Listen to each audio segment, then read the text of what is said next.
Alternativa Sonora.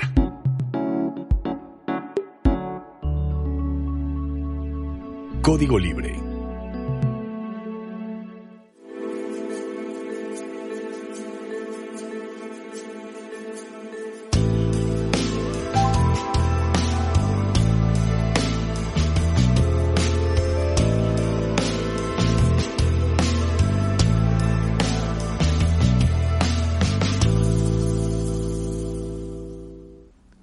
¿Qué tal, amigos de Código Libre? Como siempre, un gusto saludarlos desde Resiliencia en Línea. Hoy tengo el gusto de saludar a una persona que es además nuestra seguidora en Resiliencia en Línea cada 8 días. Si no me equivoco, Matilde, no te has perdido un programa desde que iniciamos el 18 de septiembre del año pasado. ¿Qué tal, Matilde? Hola, muy buenas noches. Gracias por la invitación. Es correcto. Siempre hay que estar a la vanguardia de lo que en nuestra ciudad sucede.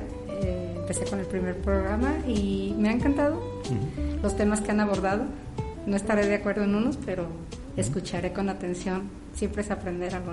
Gracias. Cosa que nos da mucho gusto conocer a personas como tú que pueden estar interesadas en lo que les podemos decir, lo que podemos transmitir, y un gusto de verdad que estés aquí con nosotros compartiendo tu experiencia, sobre todo empírica, sobre el tema que vamos a estar abordando hoy, sobre implementación de políticas públicas, la sensibilidad que hay que tener para intentar reducir las desigualdades sociales.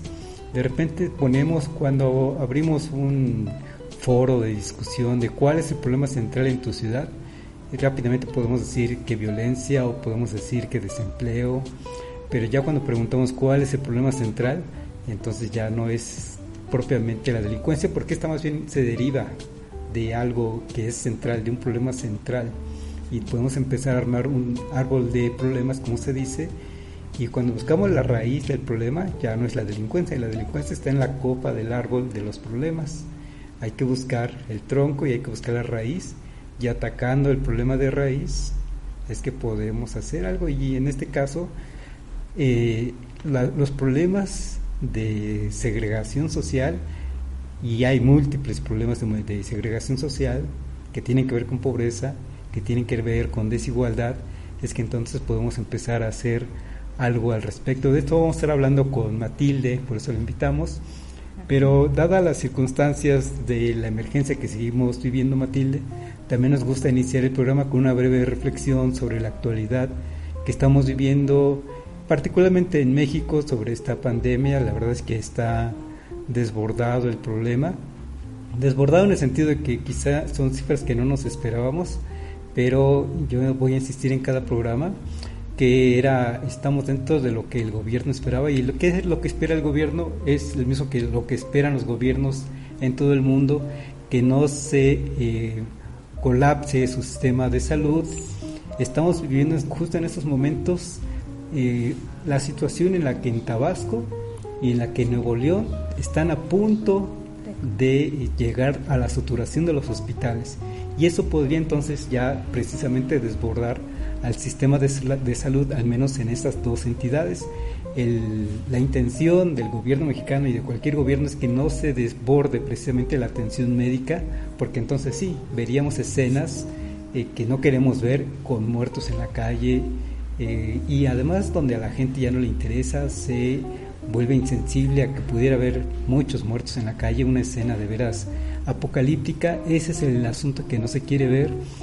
Por fortuna veo yo que, por ejemplo, ayer se anunció que CONACYT, por medio de un centro público de investigación, ya desarrolló 2 respiradores artificiales con precios mucho menores respecto al mercado internacional, que por ejemplo, mientras ese producto mexicano puede costar $9,000, un respirador artificial chino puede costar de $20,000 a $50,000.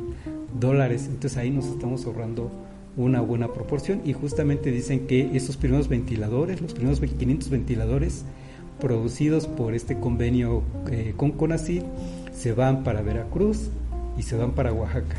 Entonces son de las cosas que se intentan atacar en este problema de epidemia, de este problema de sanidad en México. Pero algo que si gustas, con esto empezamos las reflexiones contigo, Matilde. Podemos, ya te comentaba, no estar de acuerdo, ya tú me dirás tu impresión. De eso se trata, de una charla en donde tú das tus impresiones. En estos momentos mi impresión es que, bueno, las personas ya se tienen que cuidar por sí mismas, y estamos viendo en estos momentos cómo es que los mexicanos pues estamos saliendo también a las calles casi ya de manera natural, sí con cubrebocas, sí con caretas, pero de repente nos descuidamos lo estricto que tienen que ser las medidas de sanidad. Y por ejemplo he visto cómo es que de repente en la calle entrevistan a alguien: oye, ¿dónde está tu cubrebocas? Y lo sacan de la bolsa del pantalón, lo sacan de la mochila. No le dan el cuidado que debería tener un cubrebocas que va a tu boca, sí, que va al área donde precisamente te vas a contaminar. Y si es un cubrebocas que ya está contaminado, por favor ya no te lo pongas en la boca, ¿no? Esa es una medida. Y otra es, vivimos en un país en donde lamentablemente están las condiciones para que nos pegue de manera grave este problema del COVID, en donde 75% de las personas mexicanas padecen de obesidad, en donde 34 millones de mexicanos tienen hipertensión y además muchos no lo saben, y en donde muchos de ellos, aquí tengo el dato, tienen diabetes, y tan solo de diabetes en México provoca más de 100,000 muertes al año.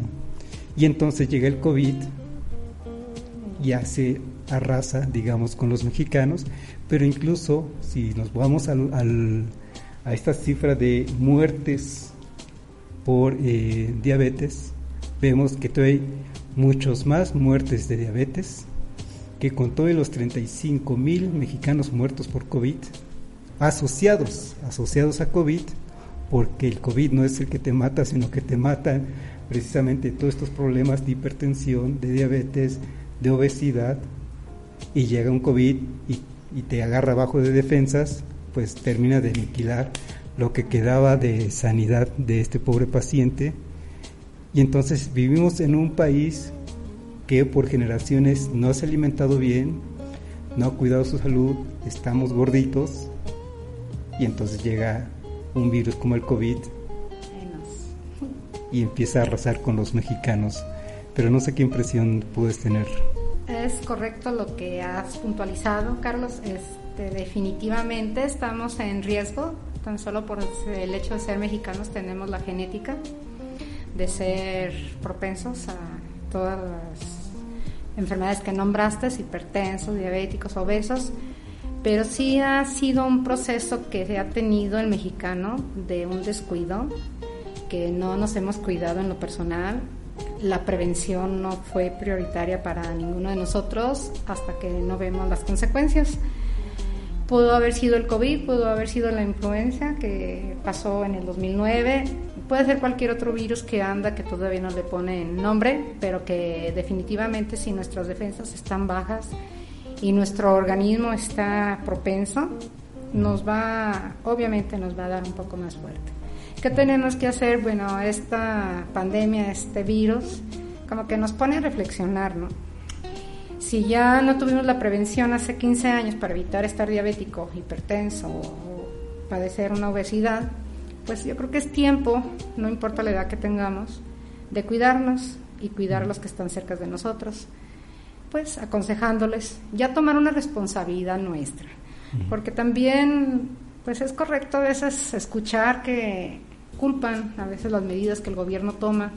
Digo, nadie es responsable más que uno mismo del cuidado de uno mismo.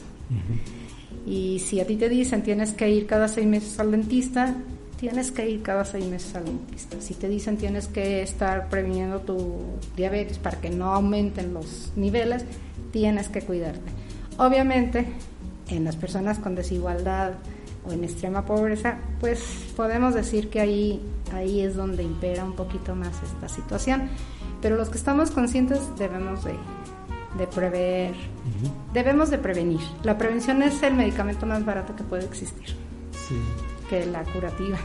Sí. Es correcto. Fíjate, yo he escuchado y algo es en lo que no estoy de acuerdo, y tú me dices si estás de acuerdo o no. hemos escuchado de repente es que se murió su señora y se murió de tristeza porque ya no está la señora. Y bueno, se puede deprimir una persona y volvemos al asunto. Si eres hipertenso y por la depresión olvidas o no quieres ya tomar tus medicamentos y no comer a tus horas, si eres diabético, te deprimes y ya no haces eso, entonces no te va a matar la tristeza, te va a matar esas enfermedades que tienes, que ya no estás cuidando, y eso es lo que te mata. Y volvemos entonces al asunto del COVID. Te da COVID y tienes tus problemas, es lo que te va a matar, no te va a matar necesariamente el virus. Hay una buena proporción de personas que han tenido COVID y están recuperándose. No quiere decir, no quiero minimizar el problema, es un problema y hay que atenderlo, y hay que atenderlo con una política pública lo más eficiente posible, pero volvemos al principio, ya nos toca en estos momentos cuidarnos. Si no nos cuidamos nosotros, ya volvemos al asunto en donde ya somos estadísticas, ya no estamos contando, viendo todos los días cómo se están muriendo, bueno, cómo se están enfermando por miles de mexicanos y cómo se están muriendo por cientos de mexicanos, pero de repente ya son cifras nada más, así como las cifras que tenemos de 100,000 muertes al año por diabetes. ¿Y a quién le interesa? Pues a quien le toca. Es correcto. Definitivamente estamos dejando de lado el origen. Tú marcabas la raíz, el origen de lo que está sucediendo. En días pasados escuché que se enfermó una persona, papá de un amigo de mi hijo, algo así por ahí, pero la persona creo que fumaba mucho. O sea, hay consecuencias de lo que tú haces con tu cuerpo. Sí, y debemos de saberlas, debemos de estar conscientes. Obviamente esperemos que todo resulte bien para todos los que están ahorita en el proceso de sanar, que ya les llegó el virus. Debemos de estar esperanzados de que van a sobrevivir, pero a partir de ahí se tienen que curar. Obviamente puntualizan muy bien, no te mata la depresión, te mata lo que viene, esas enfermedades silenciosas que el cuerpo te avisa pero que las ignoramos. El cuerpo es muy, muy sabia, la naturaleza de nuestro organismo, siempre te avisa de alguna manera que algo está pasando, algo, con alguna ronchita, con alguna situación que comiste que ya me salió, que por qué, algo te está avisando el cuerpo que ya no está de acuerdo con lo que estás haciendo con él. Y eso tenemos que ponerle ahí un poquito de atención y tomar la responsabilidad de nuestras manos, definitivamente. Nadie te va a cuidar, digo, ya estamos grandecitos, somos nosotros los que debemos de cuidar a aquellos que no saben cuidarse por sí mismos. Yo tengo la responsabilidad de convivir con mis nietas, entonces yo no voy a estar descuidándome porque sé que en algún momento tengo que estar con ellas cuidándolas. Entonces al cuidarme, pues te cuido a los compañeros, y es una responsabilidad. Muy bien. Es correcto. Muy bien, Matilde, pues nada más quisimos arrancar con este asunto de la pandemia porque llevamos el pulso día con día a los mexicanos, y en este programa queremos también estarlo retomando programa a programa, al menos con una pequeña reflexión. Y sí, la invitación es a que nos cuidemos. En estos momentos hay que cuidarnos por nuestra propia persona y nuestras propias familias. Quizá te sientes muy bien, quizá no crees en el COVID, pero hay personas que pueden resultar afectadas por las decisiones que uno toma. Así y entonces es. A cuidarnos. Así es. Bueno, Matilde, gracias entonces por estar aquí. Con la experiencia que tienes, has trabajado por muchos años en la administración pública, estatal, municipal, y en estas últimas fases de trabajo dijiste, ya como dicen por ahí, estás cansada de besar sapos, y dijiste, mejor me voy a hacer algo directamente por la sociedad, y estás en el punto de tratar de atender precisamente un problema de raíz, que es la educación, y además la educación, como tú lo dijiste cuando te invité, al sector que ya fue afectado, ya no con los niños que están en edad de educarse, sino con las personas que no se educaron, pero que nunca es tarde para aprender, digamos, y estamos entonces empezando con este asunto de la política para reducir las desigualdades, ¿Cómo puedes percibir tú un problema de desigualdad? ¿Qué te diría a ti? ¿Cómo definirías una desigualdad social? Bien, mira, has puntualizado muy bien. Tuve la fortuna, la dicha de trabajar casi 20 años en lo que es el sistema DIF Michoacán y después DIF municipal.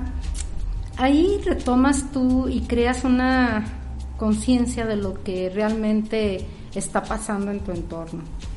Digo que fue una dicha porque me tocó estar en asistencia social, que es una parte muy álgida de lo que pasa en todo lo que es las políticas públicas. Ciertamente las desigualdades están creciendo.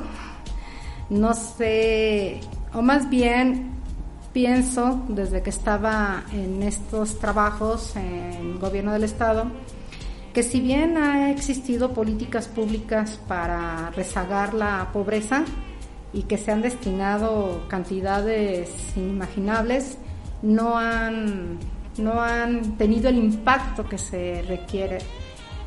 Y una de las situaciones que yo palpaba mucho era de que se daba el apoyo, llámese el programa que se llame, que viene desde la federación y aterrizaba hasta los municipios. No existe un seguimiento que te pueda decir impactó de tal manera. No te pueden decir si Pedrito Pérez, que le empezaste a dar un apoyo alimentario, de beca.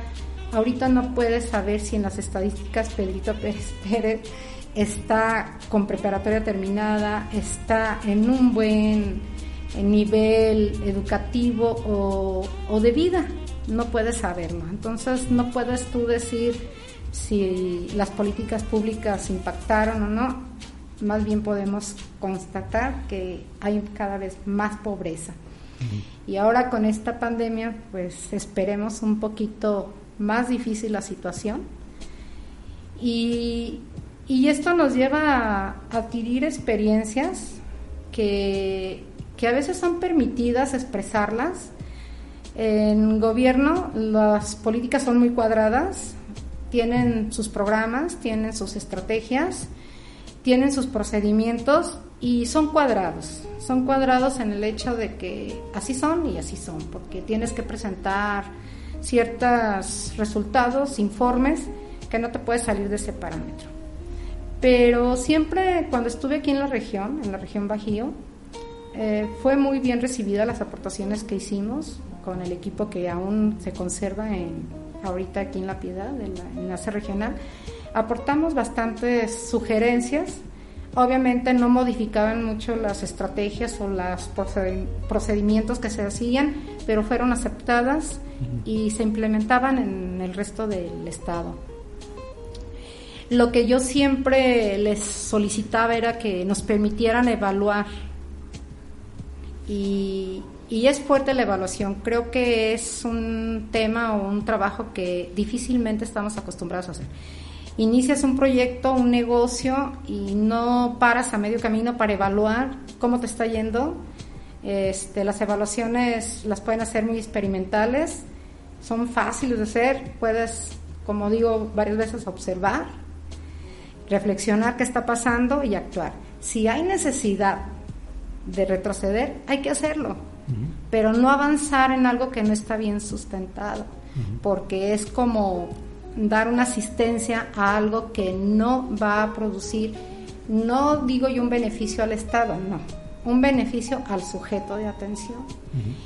Y eso es un parteaguas también de el celo político de las instituciones, que a veces no se ponían de acuerdo si era una institución la que tenía que hacer el peso y talla, o que si era otra, o quién le iba a poner el cascabel al gato para salir en la noticia. O sea, eso es lo que afecta mucho la implementación de programas sociales.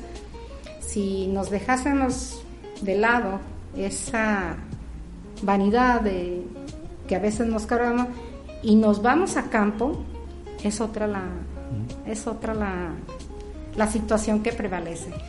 Como dicen, báñate de pueblo. Antes de seguir, déjame leer un saludo que tienes de Ana Gloria López Reyes.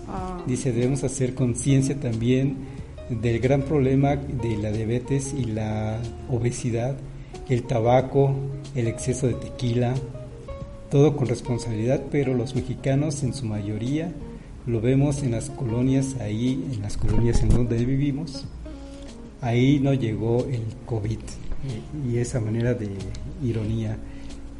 Oye, me gustaría tomar mucho tu experiencia que tienes en la función pública, de repente como personas que nos acercamos un poco a intentar implementar una iniciativa, bueno, ahora desde la ciudadanía, una iniciativa ciudadana o una iniciativa simplemente, lo que de repente no nos cae el 20, digamos, no tenemos el callo que tú, el colmillo que tú, y por eso te quiero aprovechar aquí.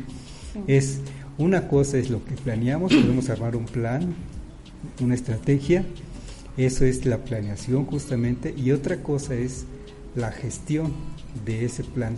Tú tienes, por ejemplo, un proyecto de educación, lo armaste, pero a la hora de ejecutarlo viene la parte muy difícil de gestionarlo, y entonces hay que ir a buscar, no sé si al presidente municipal, no sé si al diputado local, fulano de tal, a los empresarios tales, porque el plan puede estar muy bonito, pero si no sabes gestionar, ahí se va a quedar tu plan, y entonces vienen las frustraciones. Piensas y dices de repente y te quejas en redes sociales que esos funcionarios públicos no saben, no te hicieron caso, pero es muy importante la gestión, por un lado. A ver qué nos dices al respecto, como consejos de cómo podemos ir gestionando. Tenemos un proyecto, pero muy importante, cómo lo gestionamos. Os dirían en tanque de tiburones, ¿cómo lo vendemos? ¿Cómo vendes tu proyecto? Digamos, ¿no? Yeah. Si quieres responder, tengo otra curiosidad. A ver, no. Bueno, pues vamos por partes. Como dice Jack. Bien, nosotros, como dices, de la experiencia que se va obteniendo a través del trabajo que se ha llevado, dices cuál es la parte medular que está quejando a nuestra comunidad y llegas y ves que los mínimos de bienestar no están cubiertos y dices, ¿en qué puedo incidir yo? ¿En salud? ¿En vivienda? ¿En alimentación? ¿En educación? Bueno, yo ahorita me incliné por la educación porque la educación, si la vemos en dos contextos, la que adquieres al convivir con la comunidad, esa que adquieres en el barrio, al ir a la iglesia, el convivio diario, y la educación académica que te permite hacer un pequeño proyecto de vida más sustentado en el conocimiento. Yo ahorita a mi edad estoy incursionando, soy docente de la licenciatura de pedagogía y me entusiasmó la idea de irme por la educación porque enfoca ahí varias figuras y varias acciones que se dan en el momento de estar con el sujeto tratando. Nosotros somos como parte ahorita como asociación civil curativa de un problema que ya se viene dando, de un rezago educacional. De un problema que ya está. Sí, ya está. Uh-huh. Y está tan latente que las estadísticas son confiables, tenemos que tener la confianza, pero no es la realidad. Vete a un barrio y vas a encontrar el 50% que o no saben leer y escribir, no tienen la primaria completa, la secundaria, no digamos más estudios. Y es importante que el sujeto estemos capacitándonos día con día, y fue por eso que decidimos principalmente, la idea era lectura, escritura, pero después nos llamó muy fuertemente la necesidad de dar un poquito de curación a un mal que ya está. Uh-huh. Y que de alguna forma tenemos que ayudar en la comunidad. De cómo gestionar. Como asociación civil estamos sin credo, sin raza ni política, pero sí hemos comentado con personas afines a nuestra idea, no propiamente que sean políticos, ha sido empresario, gente que me conoce, la trayectoria que he llevado no es fácil, y menos fue cuando teníamos un mes de haber aperturado nuestra área y se viene la situación de la pandemia.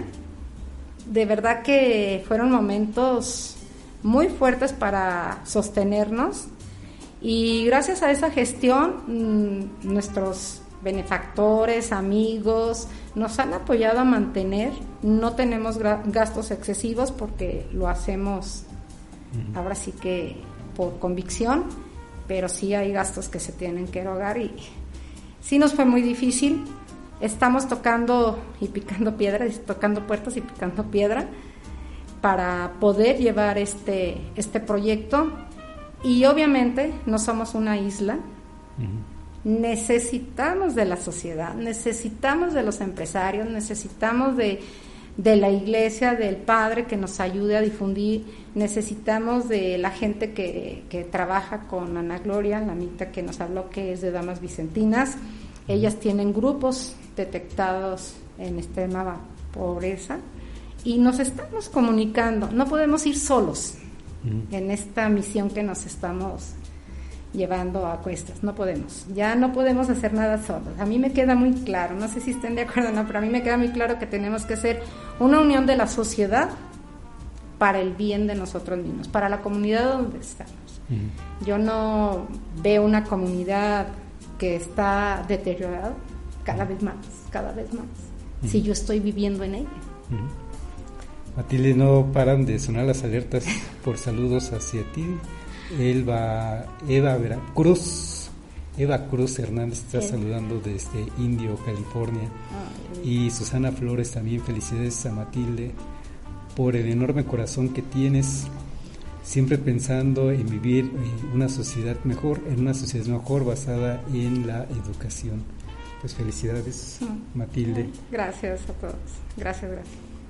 Yo voy a insistir en que nos digas los tips, porque tú tienes esa experiencia. Llega un chico egresado de planeación, egresado de economía, egresado de la carrera en políticas públicas, de cualquier carrera, quiere y tiene buenas intenciones para armar una estrategia y de repente no sabe cómo ofrecer ese proyecto.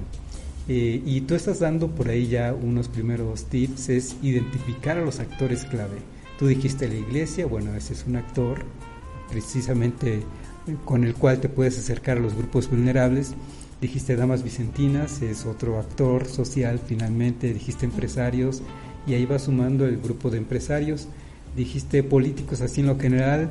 Yo estoy seguro de que también tiene nombre y apellido, puede ser un diputado que apadrina el proyecto, que ayude a la gestión, digamos, facilite las cosas tan solo para el registro ante la SEP, que me parece que lo tienes que hacer para que tenga nivel oficial o reconocimiento oficial de parte de la SEP, esa educación que estás dando a los adultos en estos momentos. Y entonces tenemos un cúmulo tenemos como primer tarea identificar a los actores clave para este proyecto. ¿Tienes el plan? Bueno, ahora identifica los proyectos. Ya la parte de la gestión es identificar a los actores que te van a ayudar y no es ser que te obstaculicen. Y luego hay otra recomendación que no se ve, otra tarea que no se ve, que yo creo que tú la tienes más bien introyectada, la puedes hacer de manera natural, pero eso luego a veces no nos dicen en las escuelas, es los protocolos, que esos que tanto fastidio generan a la población, que de repente estamos en una ceremonia cívica para la apertura de tu escuela, digámoslo así. Yo sé que no fue así, pero es un ejemplo que sucede comúnmente, en donde se invita a la apertura de la escuela tal, a la apertura del programa tal, y entonces tenemos en el presidium, en el centro, al presidente fulano de tal, al gobernador fulano de tal, ¿no? A la derecha, a la izquierda, y empezamos con eso que nos fastidia, pero que es importante, el protocolo, ¿no? E incluso se sabe, quienes de repente nos damos cuenta, no se sabe por el común de las personas, que incluso una noche antes, en el caso del gobernador, incluso en la madrugada, llega un avanzado del protocolo, ¿no? Que llega y monta todo el escenario y le dice a las personas cómo se van a sentar, les mandan un aviso por correo electrónico, bueno, ahora por WhatsApp, ¿no? con los lineamientos de cómo te tienes que vestir, por ejemplo. ¿En cuántos metros, ¿no?, tienes que estar? Con corbata, sin corbata, en fin. Dime de eso un poco, ¿tú qué sabes? Bueno, mira, son 2 tipos de protocolos para los jóvenes que ahorita están egresando y para todos los que vivimos esta situación del protocolo de gobierno. Yo te voy a ser muy honesta y con todo respeto lo voy a decir, yo cansada de este tipo de protocolos, ¿no? De que si venía el gobernador tienes que estar a la derecha 4 metros, atrás de, y tienes que estar viendo a tu círculo de metro cuadrado, quién se acerca, quién no se acerca, y todas esas cosas que te limitan a ser tú en ese momento, ¿no? Definitivamente estamos acostumbrados de que se tiene que montar un teatro de lo que no es, para que vean lo que según eso se hace, y después se desmonta el teatro y seguimos igual. Siempre dije, por ejemplo, tú trabajas en una empresa o aquí trabajan los compañeros y creo que no hay necesidad que nos aplaudan por algo que es tu responsabilidad hacer. Y mucho menos ese protocolo de que te dicen a tales horas y llegan 2 horas tarde y tenemos que respetar, pero la persona que va a venir también debe de respetar los tiempos de nosotros por la jerarquía que lleve. Ese es un principio que la ética en la educación debe prevalecer. Si eres un gobernador, con mayor razón pon la muestra de llegar a tiempo, a la hora que dices, porque el tiempo de los demás es tan importante como tu tiempo. Ese es el protocolo que se maneja en gobierno y que ese protocolo baja a los programas que existen, pero la burocracia que hay que ir pasando para los programas y acceder a ellos, a veces nos desaniman o van a desanimar a los jóvenes. Yo lo único que les puedo aconsejar, primeramente a los jóvenes que están egresando, que tienen una idea o algo, que la plasmen, que hagan lo que yo en mis tiempos llamábamos el FODA, que nos da a veces flojera hacerlo, pero que tenemos que hacerlo, porque aunque pongas ahí las desventajas que puedes tener o las amenazas que puedes tener, surge esta amenaza del COVID y esa no la tenías prevista. Entonces esos jóvenes que salen ahorita, que sean emprendedores. Obviamente que muchos serán partícipes de una empresa, tendrán la oportunidad, pero qué más que ser emprendedores y ser tu propio patrón de algo innovador. Hay muchos jóvenes con talentos aquí. Yo apoyo mucho a la juventud. Está con nosotros Elenita Nares, que es una chica que pinta divinamente. Tengo algunos artículos de ella. Está con nosotros como semillero creativo. Siempre tuve la confianza en lo que ella hace. Te puedo decir Elenita Nares. Conozco este grupo de colectivo, Bésame Mucho, que están haciendo algo muy importante, porque si bien hay programas, yo que conozco la función pública, cuando vas a este tipo de programas o exhibición de lo que se está haciendo, siempre ves las mismas caras. Si hay un X stand de productos de mujeres emprendedoras, siempre veo las mismas caras de hace 10 años. Y no es posible. Hay más mujeres emprendedoras que están siendo rezagadas porque no tienen esa facilidad de acceder a los programas, porque obviamente al llegar a un programa el círculo se cierra cuando están los servidores públicos y empiezo a decir, existe este programa, estas son las bases, a mis amistades, a mi comadre, todo, y las áreas, las periferias siguen quedando rezagadas. Yo creo que la comunidad recuerda y no se olvida, porque un gran líder católico, el padre Chuy, cuando empezaba y platicaba yo con él, me decía, mira Matis, el pobre no te va a venir a buscar a ti, no va a venir aquí al DIF a decir, oye, necesito, porque primeramente no sabe que hay un DIF, segundo no va a tener zapatos o dinero para el camión. Entonces, ¿qué es lo que debemos hacer? Ir a buscarlo. Entonces, a estos jóvenes emprendedores deben de unirse en grupo y plasmar su idea, ir a donde deben de ir, que son las oficinas de gobierno, que los deben de atender en el Instituto de la Juventud, en el Instituto de la Mujer.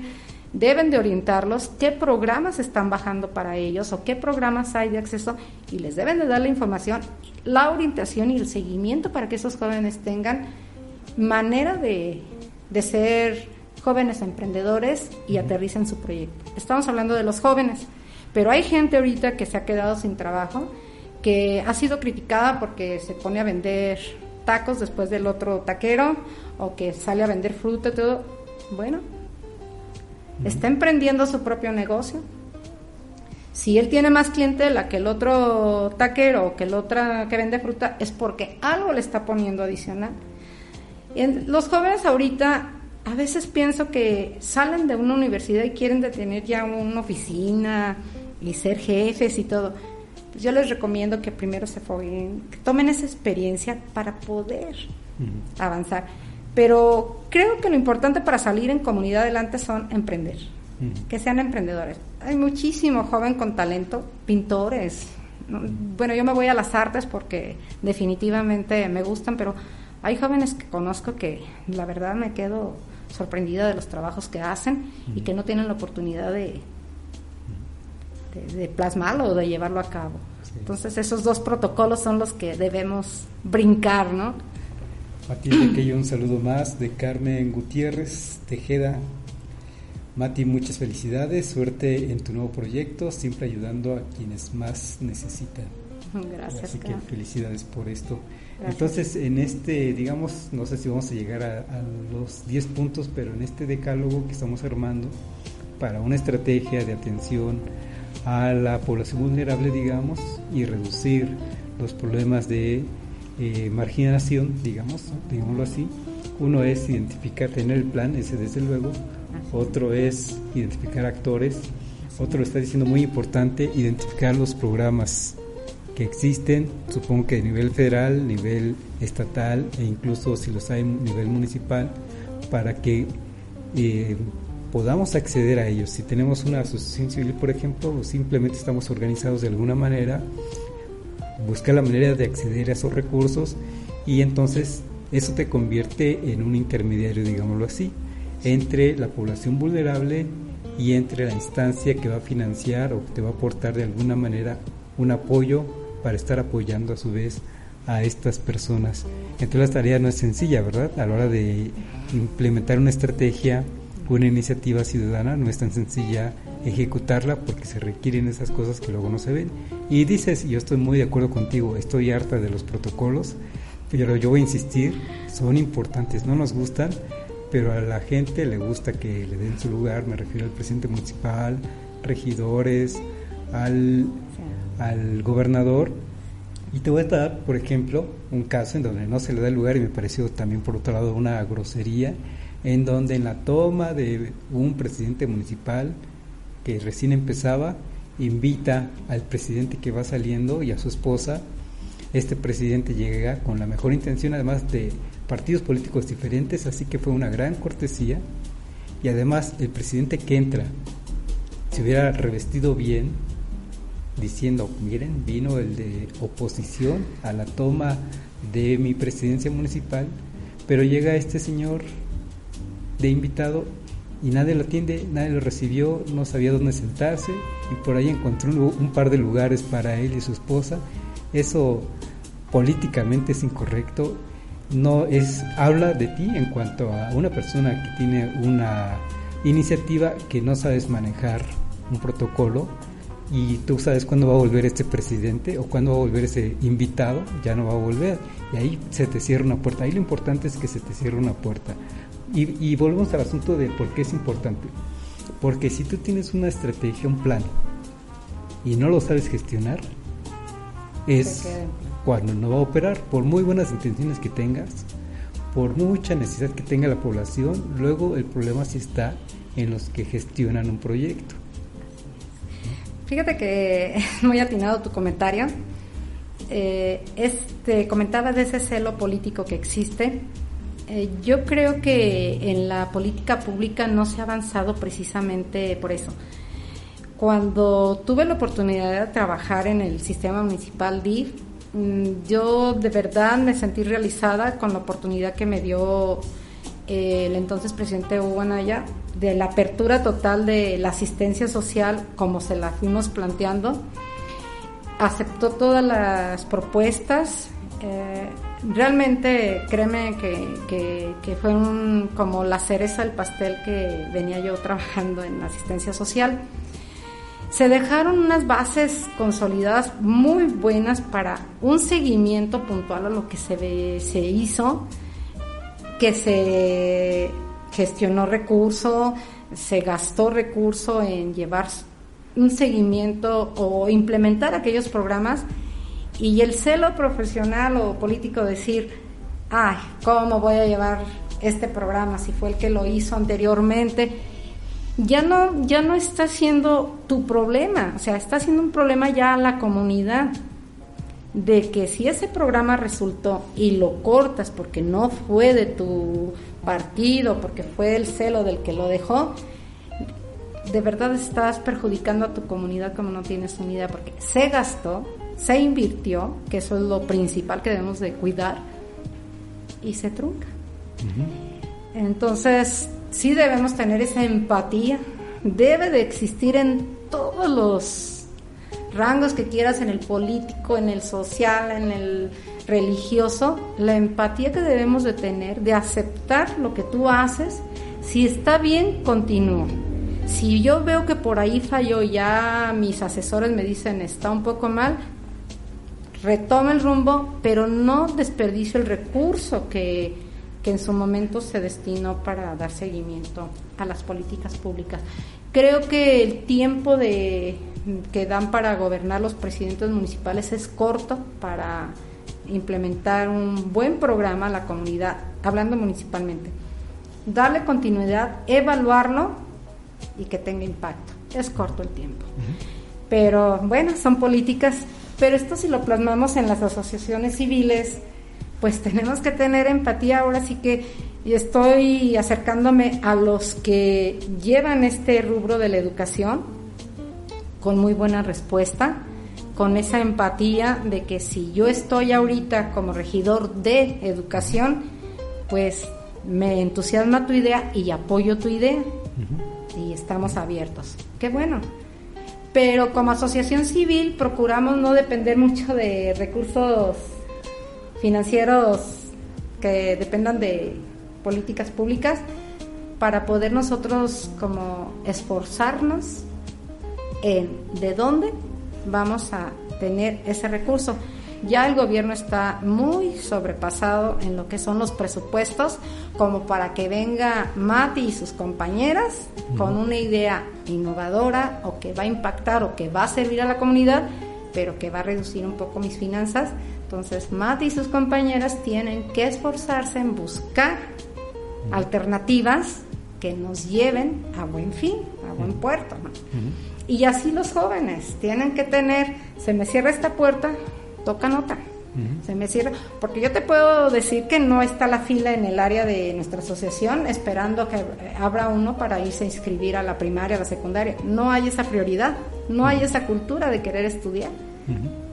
Entonces hay que estar picando piedra y tocando puertas. Por aquí te dice Eva Cruz, muy bien por ti, tú siempre con tu honestidad y apoyo para los más necesitados, y a ustedes por tenerla ahí, o sea, a nosotros por tenerte a ti aquí. Sí, gracias. Matilde, un tema más que también conociendo cómo piensas, quiero compartirlo contigo, porque además tienes el proyecto de educación. ¿Qué piensas de la educación a distancia? ¿Qué piensas de esta modalidad de tener clases en línea, de tener que estar hablando frente a una pantalla, de que te estén evaluando a distancia? En cuanto a un proyecto de educación, que te toca estar atendiendo entonces, por lo que veo, a personas mayores que no tienen la prepa, al menos, que la tengan, y entonces, ¿qué te dice esto? Tú eres de la idea de vamos a hacer la prepa y lo puedes tomar a distancia. Mira, estoy consciente y debo de adaptarme como persona. Yo como alumna me tuve que adaptar a estar frente a una pantalla, viendo los cuadritos de mis compañeras, dando opiniones y todo para lo que fueron mis materias, cosa que no me agradó. A mí me gusta estar en una aula de salón de clases, interactuar con mis compañeros, interactuar con el docente que me está impartiendo sus conocimientos. Y pues a mi edad no soy muy fanática de la tecnología, es necesaria para ciertas situaciones. Ahora con la pandemia creo que México no estábamos preparadas o preparados en esa área, no todos pudimos accesar, no todos los alumnos pudieron accesar a la plataforma y ahí se va a ver reflejado en la enseñanza. En lo particular, nuestra asociación civil utilizamos en cierta medida el método de María Montessori, del cual yo soy admiradora, que es el contacto directo, la atención personalizada. Ahora dejaré de arrimarme a la alumna y decirle, oye Nancy, qué bien, vas a mejorar. Tengo que tener cierta distancia por seguridad de ella y mía, pero no vamos a dejar de lado esa enseñanza donde está el docente interactuando, inclusive así como estamos, pues ni siquiera el escritorio de por medio, porque no estoy de acuerdo con el método conductista, ese de que te paras y lo que es y lo que dice el maestro es correcto. La educación no se impone, debe ser aceptada por el alumno. Y estoy totalmente en desacuerdo de llevar una preparatoria en línea, exámenes en línea. Se necesita esa relación, no podemos perderla. Como humanos no podemos perderla, no somos máquinas. ¿Cómo le voy a preguntar a una máquina?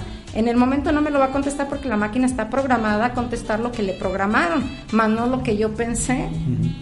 Y el pensamiento debe ser libre. Otro de nuestros teóricos en esto que admiramos y estamos adquiriendo sus conocimientos es Paulo Freire. O sea, no podemos imponer una educación, debe de ser lo que el alumno desea aprender con lo que tú le vas a enseñar. Y una máquina, definitivamente, no sé, no estoy de acuerdo, pero debo de estar consciente de que debemos avanzar en la tecnología para ciertas cosas, pero no podemos dejar de lado lo humano. No se puede perder ese contacto. Es todo un reto. Yo me quedé con una buena impresión, por ejemplo, de una amiga a quien le mando un saludo. En un taller del Instituto de Planeación del Estado, capacitó a todos los presidentes municipales, a todos los funcionarios públicos que se pudo en ese momento, digamos, en el momento que iban a entrar a la nueva administración. Eso ya fue en 2018, ya eso de nueva, ya más bien más de salida, pero como dinámica tiene el principio de que los chicos aprenden jugando. Estamos en esta dinámica o en esta era en donde los chicos aprenden jugando, y esto implica también una interacción directa, como dices. Y entonces, para que no se les cayera el público, para que no se aburrieran, les puso la dinámica en donde si ella se sentaba, todos los demás se levantaban, y si ella se levantaba, todos los demás se sentaban. Yo dije, estos señores no lo van a hacer, y resulta que le hicieron caso y lo hicieron muy bien, y fue muy dinámica la clase. Y tiene que ver con esto de la presencia, ¿no? De lo presencial. Esta dinámica, mediante un monitor, evidentemente no se va a poder. Nos agarró, como dices, por sorpresa la epidemia, la emergencia sanitaria, el confinamiento, y esto de la comunicación, la educación por medio de un monitor, tiene sus retos. Yo veo que no necesariamente estoy de acuerdo, pero veo que llegó para quedarse, si no al 100%, sí en una buena proporción. Hay por ejemplo, un programa de la Universidad Latina de América, así se llama, la UNLA, en donde hicieron su esquema de que por un lado estaban privilegiando el sistema personalizado, como dices, el presencial, que ocupa el 100%, sí, que el nivel virtual ocupaba el 0%, De repente con esta emergencia sanitaria se invirtieron las curvas, digamos. Dice, en algún momento se van a regresar más o menos, o se van a encontrar y se van a quedar juntas, digamos, a empatar. Ellos dicen 50%. Puede ser que sí, puede ser que con esto que finalmente demuestra esta emergencia que buena parte del trabajo se puede hacer en casa, y eso implica también el sistema educativo para parte de los profesores. Pero por un lado, nos guste o no, tal parece que estas formas de estudiar llegaron para quedarse, que ya venían con cierta fuerza, pero que ahora ante esta emergencia llegaron para quedarse, para posicionarse, para consolidarse, y por medio de las plataformas que ya se están dando a conocer, por medio de Google Meet, junto con Classroom, o por medio de cualquier otra plataforma, ¿no? Sí. Moodle y no sé cuántos más hay en estos momentos en el mercado. Pero yo también soy como tú, sigo pensando que la presencia alumno-profesor, la interacción, eso te va a dar la formación cívica que se necesita. Siento que este mecanismo de plataforma electrónica, si algo va a perjudicar precisamente, es ese vínculo directo, es esa interacción, es ese sentido común que se genera también a la hora de convivir entre personas, ¿no? Y que lo que podemos estar formando son muy buenos técnicos, pero la parte humana, esa puede, porque ya no ves al chico, oye, hoy vino mal, se siente mal, y se acercas y, oye, ¿qué tienes?, ¿no? Sino que ya se quedó en su casa, no sabes qué problemas tiene, no sabes si puso su monitor en el mejor lugar de su casa, en un ambiente que es el menos propicio para estudiar, ¿no? Y también yo creo que lo has vivido desde tu ambiente. Yo lo vivo, como es que de repente se nos hace fácil ponernos algo decente arriba y por debajo andamos no sé cómo. Bueno, definitivamente el aislamiento no es bueno para el ser humano. No podemos, lo que pasa con las máquinas es te aísla de tu entorno. No es lo mismo que tú estés con tus alumnos o que interactúes con tu maestro a que definitivamente estés con una máquina fría. Hay recomendaciones de libros, llegaron unos,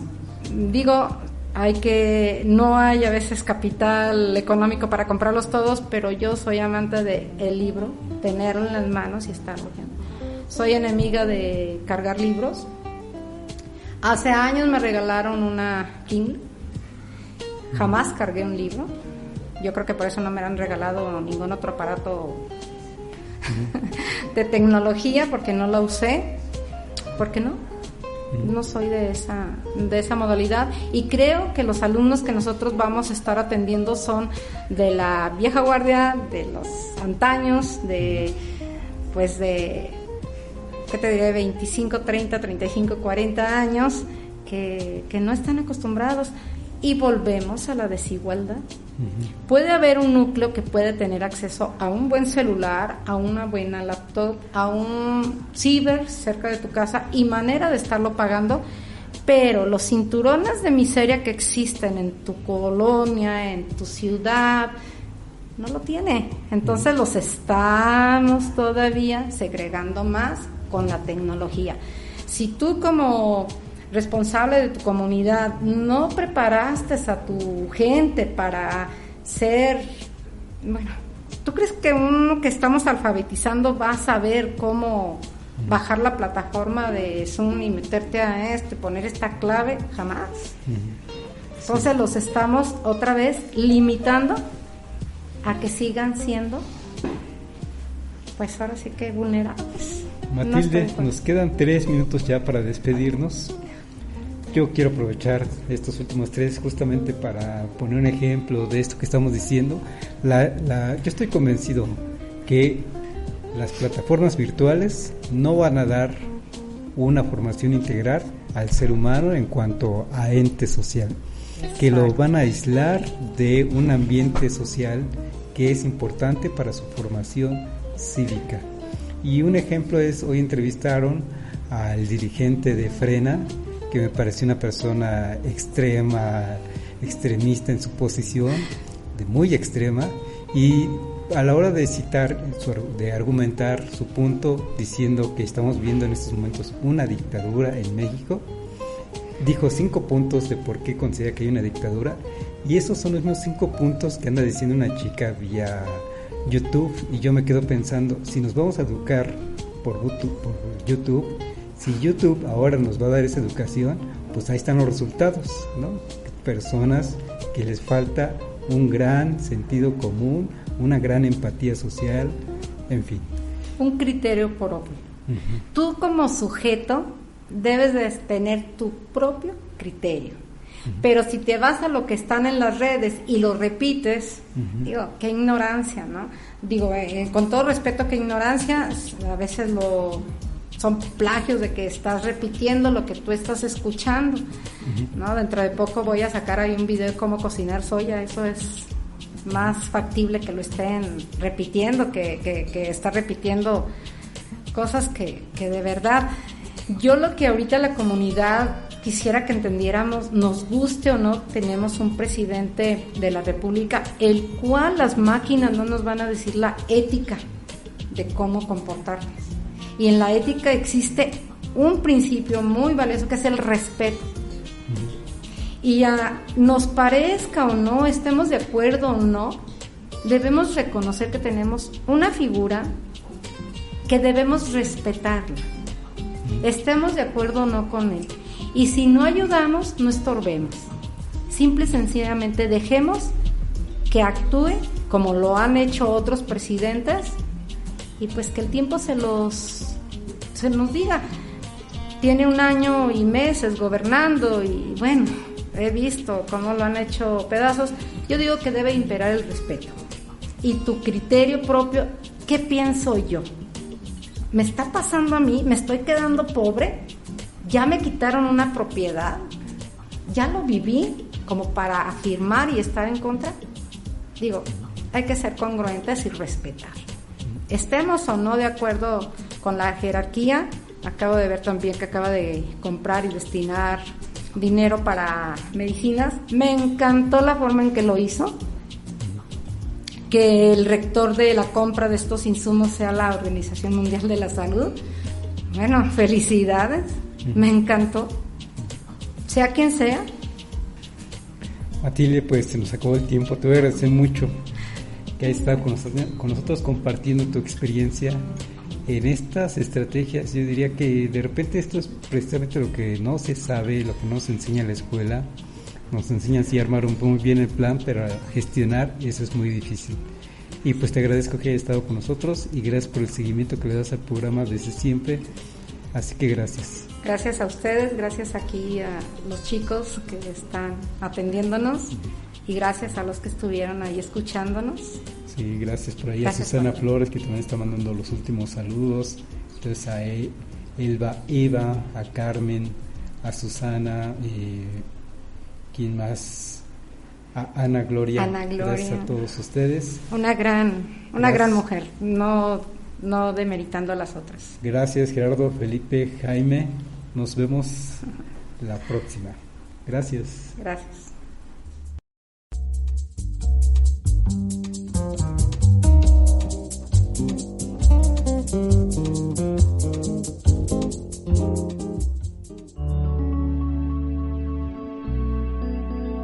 Código Libre